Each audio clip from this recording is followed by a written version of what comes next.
অবাক হয়ে যাবেন, আজকে কিছু কথা বলেই ফেলি। আমি যখন থেকে মামলার খরচ চালাচ্ছে আমার পরিবার, আমার বাবা মারা গেছে 2008 থেকে 9 সালে। কথাগুলো কারো সামনে বলি নাই, আজকে হঠাৎ করে মনে হইলো এই প্রতারণার কারণে কথাগুলো বলতেছি। আমার বাবার যে সম্পত্তি আমার নামে ছিল সব বিক্রি করে দেওয়া লাগছে এই মামলা চালায়। আমার মার যে সম্পত্তি ছিল এগুলো বিক্রি করে দিতে হয়েছে। আপনি কল্পনা করতে পারবেন না, আমার ভাইয়ের আমার বোনের সম্পত্তি বিক্রি করতে হয়েছে। এক পর্যায়ে দেখেন, আল্লাহ মাফ করুক কথাগুলো বলতেছি, যতক্ষণ পর্যন্ত নিজের জমিগুলো ছিল ততক্ষণ কারো টাকা আমি অ্যালাউ করি নাই, কারো টাকা হাদিয়াও না আমার খরচের জন্য। আল্লাহকে সাক্ষী রেখে বলছি, যখন শেষ হয়ে গিয়েছে কিছু আলেমে দিন, কিছু মুহিব্বিন, সুবহানাল্লাহ, আল্লাহ পাক তাদেরকে হয়তো পাঠাইছেন। কল্পনাও করতে পারবেন না যে আমার বাবার আমার দেওয়া জমি, আমার মাকে দেওয়া জমি কিংবা আমার বোনের জমি সব শেষ করে যে পরিমাণ টাকা খরচ করেছি তার চাইতে দ্বিগুণ তিনগুণ মানুষ এমনিতেই হাদিয়াই দিছে, দ্বিগুণ তিনগুণ হাদিয়াই দিছে। আপনি কল্পনা করতে পারেন, আমি বের হওয়ার 10 দিনের ভিতরে বিয়ে করছি, 10 থেকে 12 লক্ষ টাকা খরচ করে ওলিমা, তারপরে মহর, এগুলোর ব্যবস্থা সব হাদিয়া থেকে হয়েছে, মাহফিলের হাদিয়া না। আপনি কল্পনা করতে পারেন? এগুলো আমি নিজেও ভাবতে পারি না, সুবহানাল্লাহ।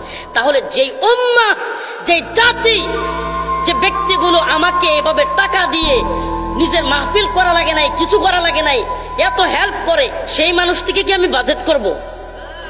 কি আজীব অবস্থা! তাদের থেকে আমি টাকা নিয়ে বাজেট করব? আমার প্রয়োজনীয়তা এটাই। অথচ এই মানুষগুলো তো আমি ভিতরে থাকতেই আমাকে লক্ষ লক্ষ লক্ষ লক্ষ প্রায় 1 কোটি হয়ে যেত, এত টাকা দিত।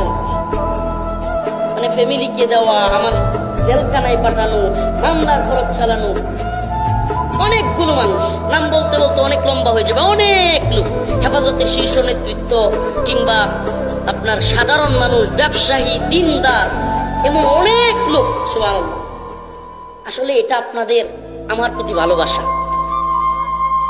এই যে এতগুলো মানুষ এখানে চলে আসছে, সুবহানাল্লাহ ওয়া বিহামদিহি। এই বাদামওয়ালা ভাই, এভাবে ঘোরাঘুরি করিয়েন না, বসেন। আপনার বাদাম সব বিক্রি করে দেওয়া হবে ইনশাআল্লাহ, সমস্যা নেই, আমারও দিয়ে যান পরে শেষে। এখন বসেন। তো বলতেছি, যেই মানুষগুলো একটা মাহফিল করতে পারবো না, আদৌ বের হতে পারবো কিনা সেটার সম্ভাবনা নাই, লক্ষ লক্ষ টাকা আমার বাড়িতে পাঠাইছে, আমার মায়ের জন্য পাঠাইছে, আমার মামলা খরচ চালাইছে, আজকে সেই মানুষগুলো থেকে আমাকে বাজেট করে টাকা নিতে হবে? হ্যাঁ, কথা বলেন না। এই জন্য বাজেট, ন্যূনতম কোনো বাজেট বলতে কোনো শব্দ আলহামদুলিল্লাহ আমার কাছে নাই। কথা ভালোভাবে বুঝবেন। কে কত টাকা হাদিয়া দেয়, সোজা বলছি, বিলা তাকাল্লুফ, মাফ করবেন দয়া করে, মনে করবেন না যে হুজুর খুব নিজের ইয়া দেখাইতেছে, এটা বলতাম না, এই প্রতারণাগুলোর কারণে বলতেছি। কে কত টাকা হাদিয়া দেয় দেখিও না, কে কত টাকা হাদিয়া দেয় কি করি না, কথা শুনতেছেন না, দেখিও না। এমন কি, দয়া করে কেউ কথা বলেন না, এমন কি এই যে মাহফিল থেকে উঠি, এই যে ভাইয়েরা জানে বা আমার পরিচিত যারা আছে, আবারও বলতেছি জান, মাহফিল থেকে উঠার পর হাদিয়া দিবে এই জন্য 1 সেকেন্ড বা 1 মিনিট দাঁড়ায় না।